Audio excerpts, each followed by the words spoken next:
क्या आप जानते हैं कि भारत में 10 करोड़ लोगों को डायबिटीज है और उनमें से 1/3 लोगों को डायबिटिक रेटिनोपैथी। और सबसे आश्चर्य की बात यह है कि 90% लोगों को पता ही नहीं होता। इसीलिए आज का यह एपिसोड जो लोग डायबिटिक हैं या जिनके घर में कोई डायबिटिक पेशेंट है उनके लिए आई ओपनर होने वाला है।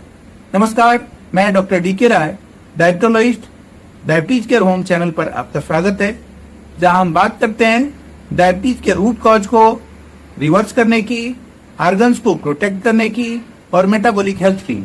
और इसी कड़ी में हमारे साथ हैं डॉक्टर राकेश गुप्ता सर, जो प्रसिद्ध ऑप्थेल्मोलॉजिस्ट और मोटिवेशनल स्पीकर हैं, टेडेक्स स्पीकर हैं, श्रेया आई सेंटर ग्रुप के चेयरमैन हैं। और इनकी जो सबसे बड़ी खासियत है वो यह है कि यह दोनों हाथों से इक्वल एफिशिएंसी से सर्जरी करते हैं।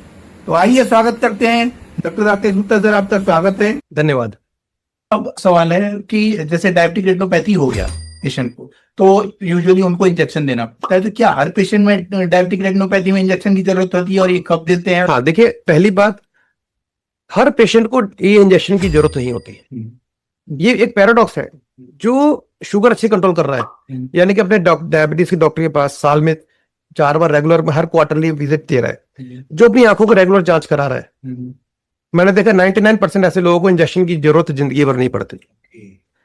अब इंजेक्शन का पर्पस क्या है? इंजेक्शन का पर्पस ये है कि जो डायबिटिक रेटिनोपैथी में सूजन आ रही है, लीकेज हो रही है, जो वस्कुलर एंडोथेलियल ग्रोथ फैक्टर्स बन रहे हैं लीकेज होने से, जिसकी वजह से नई नई कोशिकाएं बनने का रिस्क है, जो ब्लीडिंग होकर रेटिना को खराब कर सकते हैं, उन फैक्टर्स को कम करने के लिए एंटी वेजेफ यानी कि anti vascular endothelial growth factors के इंजेक्शन दिए जाते हैं। वो जब भी देंगे जब आपका डायबिटीज कंट्रोल नहीं है, जिससे रेटिनोपैथी आ रही है। तो सबको डरने की जरूरत नहीं है कि ये सोचें कि हम जांच कराएंगे तो इंजेक्शन की सलाह दी जाएगी, बिल्कुल भी नहीं। और बड़ा ऑब्जेक्टिव ट्रीटमेंट होता है। देखिए, आपका जांच होगी, फंडस फोटो लिया जाएगा, तो उसमें दिखाई जाएगी कि ब्लड वेसल्स बन रही है, ब्लीडिंग हो रही है। ओसीटी करके स्वेलिंग दिखाई जाएगी। ओसीटी में स्वेलिंग आ रही है मैकुला पे, तो उसको इंजेक्शन की जरूरत है। अगर आपके ब्लीडिंग होने के चांस हो रहे हैं, ब्लड वेसल्स आ रही हैं, तो भी इंजेक्शन देने की जरूरत होती है और उसके बाद लेजर किया जाता है। तो इंजेक्शन की जरूरत केवल उनको है जिनकी आंखों में डायबिटिक रेटिनोपैथी शुरू हो चुकी है और उसकी वजह से नजर को खतरा है। अभी आपने बताया कि लेजर क्या है, लेजर में भी आप अच्छा काम कर रहे हैं, तो लेजर से क्या विजन बच सकता है? देखिए, लेजर कर क्या होता है कि जो रेटिना खराब हो रहा है, क्योंकि जब जैसे मैंने बताया कि जिस हिस्से पे नसें ब्लॉक हो चुकी हैं, ब्लड आना बंद हो चुका है, ऐसा एरिया है जहां पे ब्लड जा ही नहीं रहा, ऑक्सीजन जा ही नहीं रही, तो वो एरिया सड़ना शुरू होता है। और उसको सड़ने से बचाने के लिए शरीर अपने आप से खून पहुंचाने के लिए दूसरी वेसल्स बनाता है और वो वेसल्स रेटिना के लिए डैमेज करती है। तो ऐसे में क्या करते हैं, हम रेटिना से लेजर करके उस रेटिना को हम स्टेबल कर देते हैं। टेक्निकली हम लेजर करके उस रेटिना को जब स्टेबल कर रहे हैं तो वो रेटिना फंक्शन नहीं रहेगा, लेकिन उसकी वजह से जो साथ वाले रेटिना खराब होने का चांस होता है वो बच जाता है। मैं आपको एक उदाहरण के तौर पे, एक पुरानी कहावत है कि अगर एक सड़े हुए सेब को बाकी सेबों के बीच में रख दो तो सारे सेब सड़ने शुरू हो जाते हैं। तो रेटिना में कुछ हिस्से पे जो सड़ने लगा है, क्योंकि उसकी ऑक्सीजन सप्लाई नहीं मिल रही है, तो उस हिस्से को हम स्टेबल कर देते हैं। एक तरह से उस ऐसा कर देते हैं कि जो आसपास वाले रेटिना को डैमेज नहीं करेगा। अगर समय पे लेजर नहीं हुआ तो वहीं से जो खून की नसें बनेंगी वो साथ वाले को डैमेज करेगा। इसलिए लेजर करके उसको स्टेबल किया जाता है। लेजर करने से रोशनी नहीं बढ़ती, लेकिन जो रेटिना बचा हुआ है और वो जो भी देख पा रहा है उस रेटिना को बचाया जा सकता है, यानी कि जो रोशनी बची हुई है उसको स्टेबल किया जा सकता है। मतलब हमने बाउंड्री लाइन खींच दिया ताकि जो बचा है उसको बचा सकें, जो डैमेज हो गया वो तो हो गया। बिल्कुल, आपने बाउंड्री सही शब्द ये है। तो खराब रेटिना के आसपास लेजर से बाउंड्री बन जाती है ताकि जो नॉर्मल रेटिना है वो बचा रहे। अब बात करेंगे कि बचाने की लाइफस्टाइल चेंज का क्या रोल है आई और विजन प्रोटेक्शन में? लाइफस्टाइल चेंज करके पेशेंट को कितना बेनिफिट होगा? बहुत बड़ा रोल है। इनफैक्ट सबसे बड़ा रोल है हमारी लाइफस्टाइल का। डायबिटीज को क्या बोलते हैं? Lifestyle related disease. हाँ, जेनेटिक हो सकता है, फैमिलियल हो सकता है, लेकिन अगर हमने लाइफस्टाइल सुधार ली तो 90% काम तो वही हो गया। अब लाइफस्टाइल सुधारने का मतलब क्या कि आप अपना वेट को नहीं बढ़ने दे रहे हैं, आप एक्सरसाइज कर रहे हैं, आप अच्छी नींद ले रहे हैं, दिनचर्या अच्छी कर ली। उसी में यह भी जरूर है कि आप डॉक्टर से मिल रहे हैं, समय समय पे जांच करा रहे हैं, आप अपने शरीर की परवाह कर रहे हैं।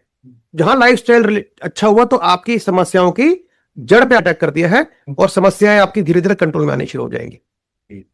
अब जो असली जो मिथ है, पेशेंट सोचता है कि इधर डायबिटीज का ट्रीटमेंट चल रहा है, उसके बार बार चश्मे चेंज हो रहे हैं, तो चश्मे चेंज होने का उसके आई डैमेज से क्या रिलेशन है? और देखिए, चश्मा जो नंबर अगर बार बार बदल रहा है तो इसके 2 या 3 कारण हो सकते हैं। एक तो ये भी हो सकता है कि उसका नेचुरल नंबर बढ़ रहा है, लेकिन वो यंग लोगों में होता है। सब फॉर एग्जांपल किसी का जुवेनाइल डायबिटीज है 12, 15, 20 साल में, तो हो सकता है कि सब कुछ ठीक है और केवल नेचुरल जो एज रिलेटेड मायोपिया आ रहा है। लेकिन यदि हम मिडिल एज में या ओल्ड एज में बात करते हैं तो ऐसे में क्या होता है कि जो आंखों में नंबर बढ़ रहा है उसका मेन कारण पाया जाता है या तो कैटरेक्ट बन रहा है, जिससे न्यूक्लियर कैटरेक्ट होता है, या अगर कैटरेक्ट नहीं है तो शुगर बहुत हाई है। तो जब शुगर बहुत हाई होता है तो हमारी नेचुरल लेंस की पावर बदल जाती है, और हमने ये भी देखा कि शुगर अच्छे कंट्रोल होने के बाद वो नंबर रिवर्सल भी हो जाता है, ठीक भी हो जाता है। लेकिन एक बार यदि कैटरेक्ट शुरू हो गया और प्रोटीन्स खराब होने शुरू हो गए तो नंबर तेजी से बढ़ता जाता है, उसका इलाज कैटरेक्ट सर्जरी करके ठीक हो जाता है। लेकिन अगर आपके पर्दे में स्वेलिंग है, वो चश्मे के नंबर को ज्यादा नहीं बढ़ाती, चौथाई आधा का फर्क पड़ सकता है, उसमें तो आपकी विजन धीरे धीरे कम होनी शुरू हो जाती है, जो चश्मे से भी नहीं बढ़ती।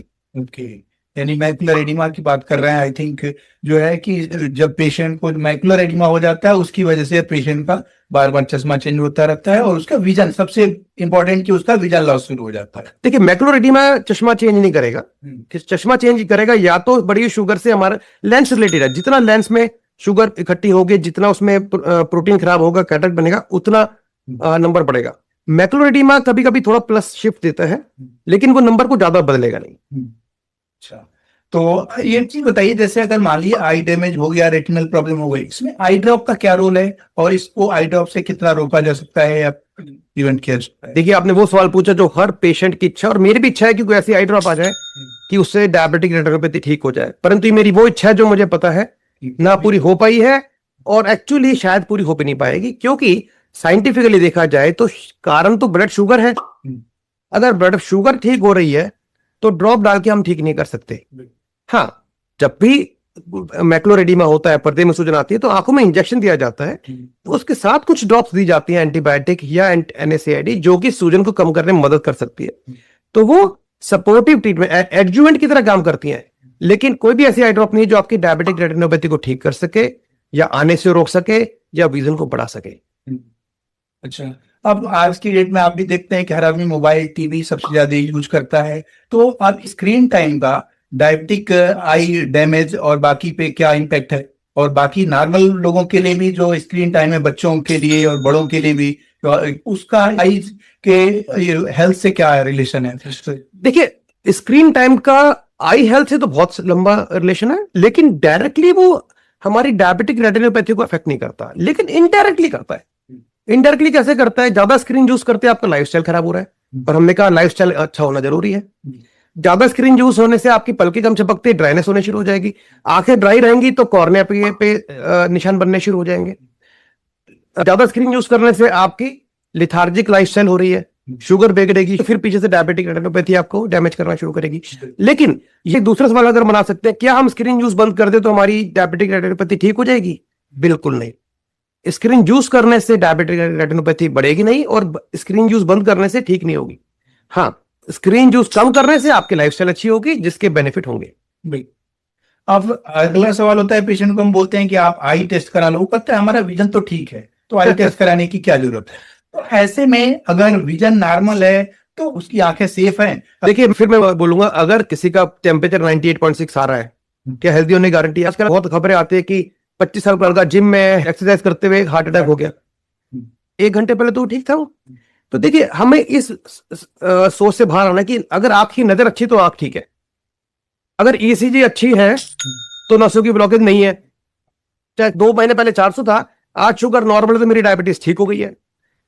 जो एक खबर को एक्सट्रापोलेट करते हैं, ये बड़ा खतरनाक है। मैंने ऐसे लोग देखे, आंखों में 60 प्रेशर, कालम होते बहुत एडवांस है, फिर भी नजर 6/6 होती है।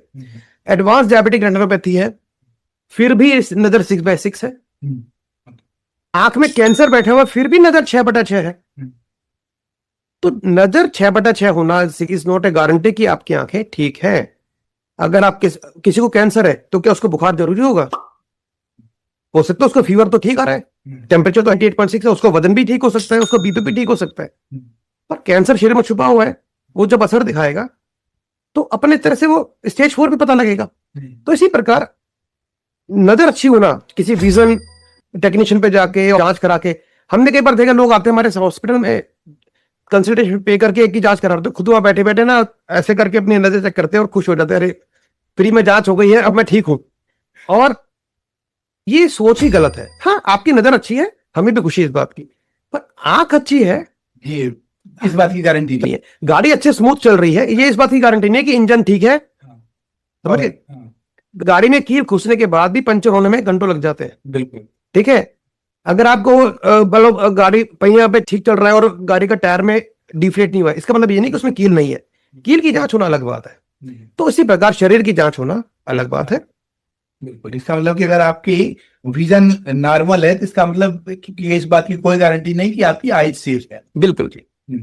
पेशेंट का ये क्वेरी होता है कि एक बार हमारा रेटिनल डैमेज शुरू हो गया तो क्या ब्लाइंडनेस से बचा ही नहीं, इसका अगला कंसीक्वेंस ब्लाइंडनेस ही है या उसका कोई बीच में इंटरप्शन है कि नहीं, अगर शुरू हो गया रेटिनल डैमेज फिर भी हम ब्लाइंडनेस तक जाने से पहले ही उसको रोक सकते हैं? देखिए, डायबिटिक रेटिनोपैथी शुरू होना और डायबिटिक रेटिनोपैथी से अंधेपन आने में बहुत सारे स्टेशन आते हैं। ये मान लीजिए आप कश्मीर से शुरू है, कन्याकुमारी तक जा रहे, कितने स्टेशन आएंगे? सवाल ये है, क्या हम उन पड़ावों की रिस्पेक्ट कर रहे हैं? डायबिटिक रेटिनोपैथी कभी सीधे अटैक करेगी नहीं विजन पे, जब तक आपकी लापरवाही। एक्चुअली मैं कहूंगा बहुत मेहनत करते हैं लोग डायबिटिक रेटिनोपैथी से अंधा होने के लिए। क्या मेहनत करते हैं कि वो शुगर कंट्रोल नहीं करते हैं, दवाई नहीं खाते हैं, आपके पास नहीं आएंगे डायबिटीज कंट्रोल कराने के लिए, फिर आई चेकअप नहीं कराएंगे। जब बहुत मेहनत करते हैं ना, तो फिर हमारी कर्म हमें उसका फल भी देते हैं। आप थोड़ी कम मेहनत करिए, समय समय पे जांच कराते रहिए और फिर निश्चिंत होते जाइए। देखिए, डायबिटिक रेटिनोपैथी कभी भी आपको अंधा नहीं करेगी। लेकिन हाँ, सीरियस नोट पे बात कहना चाहूंगा कि डायबिटिक रेटिनोपैथी होने के बाद समय समय पे जांच करा के एक स्टेज आती है जब हमें लगता है कि ब्लड वेसल्स बन रही हैं, तो हम लेजर से उसको बंद कर सकते हैं। सूजन आती है, हम इंजेक्शन देकर उसको सप्रेस कर सकते हैं। ऑब्वियसली आप एज ए फिजिशियन डायबिटोलॉजिस्ट आप कंट्रोल करते ही हैं। तो अगर शुगर कंट्रोल हो रही है और समय पे जांच करा के लेजर इंजेक्शन करके कर रहे हैं, तो ये मैं कह सकता हूं कि आपकी आंखें जितनी भी उम्र है कभी भी ब्लाइंड नहीं होंगी। काला मोती की जांच करा रहे हैं, ड्राइनेस की जांच करा रहे हैं, रेटिना की जांच करा रहे हैं, अंधेपन नहीं आएगा। अंधापन जब आएगा जब डायबिटिक रेटिनोपैथी में आप अपनी लापरवाही जब तक नहीं जोड़ेंगे, वो आपको ब्लाइंड नहीं करेगी। ठीक, मतलब ये है कि अगर आपकी डायबिटिक रेटिनोपैथी हो भी गई है लेकिन अगर आप अलर्ट हैं तो आपके आंखों की रोशनी जाने के चांसेस नहीं है अगर आप टाइमली एक्शन लेते हैं। बिल्कुल। और प्रॉपर चेकअप कराते हैं तो आप अपनी आइज को विजन लॉस से बचा सकते हैं। इसका कोई होपलेस होने की जरूरत नहीं है कि एक बार आपको डायबिटिक रेटिनोपैथी शुरू हो गई तो अब आपकी आंखें नहीं बचेंगी। बस ये है कि समय रहते जागरूक होने की आवश्यकता है। बिल्कुल, डायबिटिक रेटिनोपैथी कोई आपके आंखों के अंधेपन की कोई चिट्ठी नहीं है। ये कोई ऐसी खबर नहीं है कि डायबिटिक रेटिनोपैथी से आप अंधे हो जाएंगे। आजकल तो कैंसर जैसी बीमारी से भी इलाज हो पा रहा है। डायबिटिक रेटिनोपैथी तो बहुत छोटी चीज है, जब तक मरीज सतर्क है, अच्छे इलाज ले रहे हैं। डायबिटिक रेटिनोपैथी तो केवल एक छोटा सा हिस्सा है डायबिटिक कॉम्प्लिकेशंस का, आराम से मैनेज किया जा सकता है, परंतु समय रहते। यस, यानी समय रहते अगर आप जागरूक हो गए तो आपकी आंखों की रोशनी जाने का कोई खतरा नहीं है, बशर्ते कि आप समय से इलाज अपना शुरू करा लें। अब अगला इशू होता है, एक पेशेंट डायबिटिक है, उसका ब्लरिंग ऑफ विजन जस्ट अभी शुरू हुआ है, तो उसका पहला स्टेप क्या होना चाहिए? देखिए, जैसे ही आपको हल्का सा भी अंदेशा हुआ कि मेरी नजर में कुछ फर्क आ रहा है, तो सबसे पहली बात तो अपने शुगर चेक करिए। उसके बाद आंखों का अपॉइंटमेंट लीजिए और समय लेके जाइए जब 2 घंटे आपके पास हो। जल्दीबाजी में ना जाइए, वहां जाके और डॉक्टर को बताइए कि मेरे को डायबिटीज है। आजकल ये भी समस्या आती है, कई बार इंश्योरेंस के कारण से, किसी कारण से लोग इस बात को छुपाते हैं। हमारे पास आएंगे कि जब धुंधलापन दिख रहा है, हम पूछेंगे आपको डायबिटीज है, पहला जवाब होता नहीं है। अब वो छुपा के इस बात को फिर बोलेंगे कि मुझे जल्दी जाना है। अब हमारे जो ऑप्टोमेट्रिस्ट अपने लेवल पे सलाह देते हैं उस समय हमारे डॉक्टर के पास जाने से पहले, क्योंकि हमारे जो चेकअप होता है, मैं बताना चाहूंगा कि 4-5 स्टेजेस में चेकअप होता है। 2 घंटे क्यों लगते हैं? पहले आप आएंगे, रजिस्ट्रेशन होगा, फिर ऑप्टोमेट्रिस्ट आपकी हिस्ट्री लेगा, आपकी आंखों को प्रेशर की जांच करेगा, आपके चश्मे की जांच करेगा, चश्मे के नंबर की जांच करेगा, नजर की जांच करेगा। जब आपकी हिस्ट्री पूछता है तो उससे पूछेगा कि आपको डायबिटीज, ब्लड प्रेशर है कि नहीं है। अब उस समय पे किसी ने बोलता है मुझे डायबिटीज नहीं है, तो फिर ऑप्टोमेट्रिस्ट बोलेगा कि ठीक है, आपको दवाई डाल के आंखों की जांच होनी चाहिए। ओके, ऑब्वियसली हम इंसिस्ट नहीं कर सकते। तो पेशेंट पूछता है क्या ये जरूरी है, तो कहते हैं जी आपको डायबिटीज नहीं है, तो वैसे आप इग्नोर भी कर सकते हैं, परंतु करा लेंगे तो अच्छा रहेगा। अब उस समय पेशेंट जल्दी में आ जाता है कि हाँ समय बच रहा है, अच्छी बात है। अब फिर वो चले जाता है। अब देखा जाए तो उसने समय भी निकाला, आया भी, पर एक वो कहते हैं कि आपने पूरी किए झरे पे पानी फेर दिया। तो कभी भी बात को छुपाए ना, डॉक्टर को पूरी हिस्ट्री दें। जब आप पूरी हिस्ट्री देंगे तो उसके बाद क्या होगा, दवाई डाल के डायलेट करके चेक किया जाएगा, और सब कुछ नॉर्मल है तो आपको रिपोर्ट नॉर्मल दी जाएगी। कुछ जांचों की सलाह दी जाएगी तो जांच कराइए, लेकिन अपनी मेडिकल हिस्ट्री को कभी भी ना छुपाए। किसी भी डॉक्टर से अगर डायबिटोलॉजिस्ट के बाद आप पास आ रहे हैं तो उनको बताना चाहिए मेरी आंखों में डायबिटिक रेटिनोपैथी है। आप बोलेंगे मैंने आंखों की जांच कराई, मेरी नजर ठीक है। अब आप सोचेंगे ठीक है तो फिर इसकी हम शुगर थोड़ा सा हाई भी टॉलरेट कर सकते हैं, लेकिन जैसे आपको बताएंगे कि आपकी डायबिटिक रेटिनोपैथी है, पेशेंट को नेफ्रोपैथी शुरू हो रहे हैं, तो आपको भी तो डेटा मिल गया कंट्रोल करने के लिए। तो क्योंकि ये ना मल्टी डिसिप्लिनरी अप्रोच है, आपके नेफ्रोलॉजिस्ट, डायबिटोलॉजिस्ट, ऑप्थेल्मोलॉजिस्ट, न्यूरोलॉजिस्ट, अगर आप एक दूसरे की रिपोर्ट दूसरों को प्रॉपर शेयर नहीं करेंगे ना तो पेशेंट अपने शरीर का ख्याल कर पाएगा। बिल्कुल। तो पेशेंट के मन में आता है कि उसकी कौन सी ऐसी हैबिट है जो उसकी आई को बड़ी तेजी से डैमेज करे, और उसको ठीक कर ले तो उससे उसकी आई को प्रोटेक्ट करने में हेल्प मिलेगा। देखिए सबसे बड़ी बात, healthy lifestyle, healthy diet, proper exercise. बोलने में अगर कम से कम शब्द में बोला जाए तो healthy lifestyle which includes diet, exercise, regular checkups and compliance with doctor advice. लोग खर्चा करके, कंसल्टेशन देके, टेस्ट करा के दवाई लिखवा लाते हैं, फिर वो मॉडिफाई करते हैं। तो हमारे एक, मैं एग्जाम्पल के तौर पर बोलता हूं कि लोग मेरे पास आते हैं 1200 रुपये फीस देके दवाई लिखवा लेते हैं, फिर केमिस्ट के पास जाके पूछते हैं यार डॉक्टर ने दवाई ठीक तो लिखी है ना।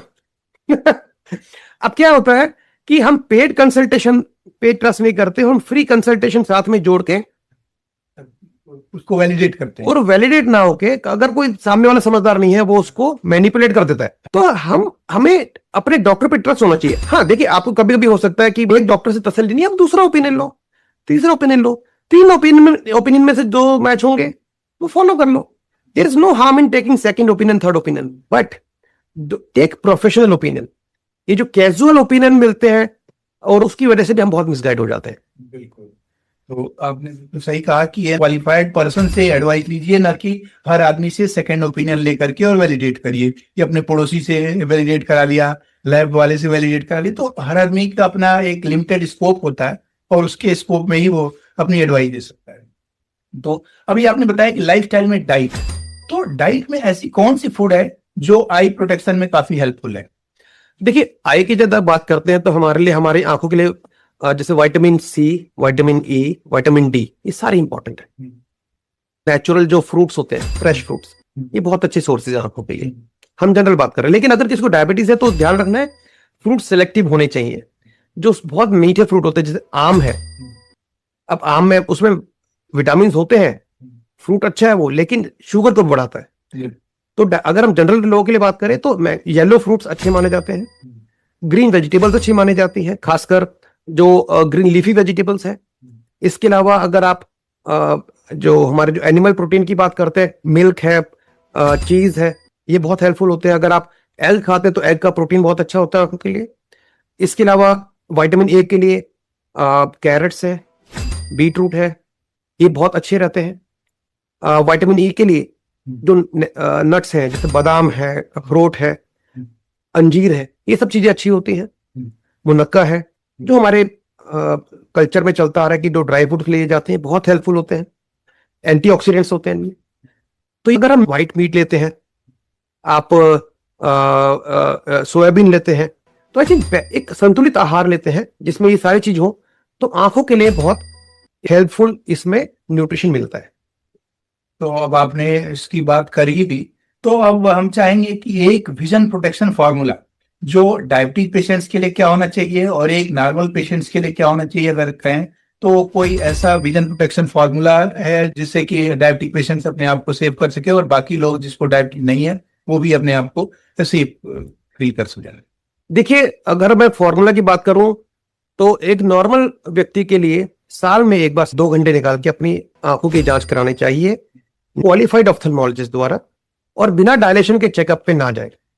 हाँ, अगर आप डायलेशन नहीं कराना चाहते हैं तो आजकल एडवांस फंडस कैमरे आ गए हैं जो बिना डायलेशन के रेटिना की इमेज कर सकते हैं। थोड़ा उसमें खर्चा होता है, तो थोड़ा पैसे खर्च करके आप समय बचा सकते हैं, लेकिन फिर भी मैं कहूंगा कि जो डायलेट करके रेटिना चेकअप की जो वैल्यू होती है वो कभी भी डायग्नोस्टिक से कवर नहीं हो सकती। डायग्नोस्टिक्स सप्लीमेंट होते हैं। अब बात करते हैं डायबिटिक रेटिनोपैथी में, तो उनको यही चेकअप जो हर साल में अनिवार्य की जगह हो सकता है 6 महीने में कराना पड़े। लेकिन साथ ही साथ एज ए आई स्पेशलिस्ट अगर हम डायबिटीज की बात से दूर जाए, जो अपने बीच में सवाल भी आया स्क्रीन यूज का है, आज के जमाने में स्क्रीन यूज बहुत ज्यादा की जा रही है। छोटे छोटे बच्चों को स्क्रीन पे, खासकर कोविड ने क्या कर दिया कि सबको ऑनलाइन लाकर छोड़ दिया। तो ये हमारे एज ए आई स्पेशलिस्ट मेरी बहुत एक चिंता का विषय रहता है कि छोटे छोटे बच्चों को 5-5 घंटे 6-6 घंटे टैब पे, लैपटॉप पे होमवर्क करना पड़ता है, मोबाइल पे, व्हाट्सएप पे होमवर्क आते हैं। तो देखिए अब ये तो एक सिस्टमैटिक चेंज हो गया है, पैराडाइम शिफ्ट हो गया है, शायद हम बदल नहीं पाएंगे। लेकिन मैं स्क्रीन यूजर्स के लिए कुछ टिप्स देना चाहूंगा। हालांकि डायबिटिक पे चर्चा चल रही थी, थोड़ा हटके है, लेकिन स्क्रीन यूजर्स के लिए सबसे पहली बात, जितनी छोटी स्क्रीन यूज करेंगे आंखों पे ज्यादा जोर पड़ता है। कुछ चीजें मोबाइल पे ही हो सकती हैं, ठीक है, लेकिन जो भी चीज आपके टैब, लैपटॉप या डेस्कटॉप पे हो सकता है या स्मार्ट टीवी से कनेक्ट होके हो सकता है, वो जरूर फॉलो करें। दूसरी बात, पलकों को बार बार चिपकाएं क्योंकि ड्राइनेस एक समस्या बनती जा रही है।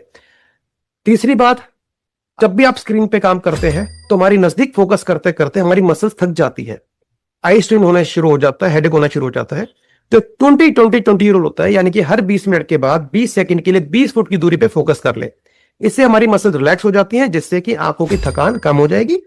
इसके अलावा रात को सोने से आधा घंटा पहले और सुबह उठने के आधा घंटा बाद तक मोबाइल ना उठाएं, क्योंकि थकी हुई आंखों पे सोते समय आप अगर मोबाइल उठाएंगे तो आपकी नींद डिस्टर्ब हो जाएगी, और उठते ही यदि आप मोबाइल खोलेंगे तो आंखों को खुलने के बाद जो टीयर फिल्म फ्रेश होने में 15 से 20 मिनट या आधा घंटा लगता है।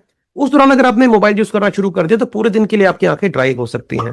तो ये कुछ टिप्स है जो मेरे अभी सुपरफिशियल माइंड में है। ये बड़ा आपने यूजफुल टिप्स बताया, खासतौर से स्क्रीन यूजर्स के लिए, कि रात में सोने से आधा घंटा पहले और उठने के, क्योंकि हर व्यक्ति सुबह उठता है तो सीधे पहले मोबाइल चेक करता है कोई मैसेज तो नहीं आया है, और सोते समय मोबाइल देख करके सोता है। तो ये बड़ा वैल्यूएबल इंफॉर्मेशन है कि किसी को भी आधे घंटे सोने से पहले और उठने के आधे घंटे बाद तक मोबाइल यूज करने से बचना चाहिए, और ये साइंटिफिकली प्रूवन है, न कि कोई ऐसा ट्रिक्स एंड टिप्स है। तो मतलब कि ये लॉजिकली एंड साइंटिफिकली रिक्वायर्ड है कि आप मोबाइल अवॉइड करें सोने से पहले और उठने के बाद। अब अगर लास्ट में एक सवाल हम करना चाहेंगे कि एक सिंगल ब्लाइंडनेस प्रिवेंशन रूल अगर आप देना चाहें कि ये ब्लाइंडनेस प्रिवेंशन फॉर्मूला, तो वो क्या होगा जिससे कि पेशेंट का ब्लाइंडनेस को प्रिवेंट किया जा सके?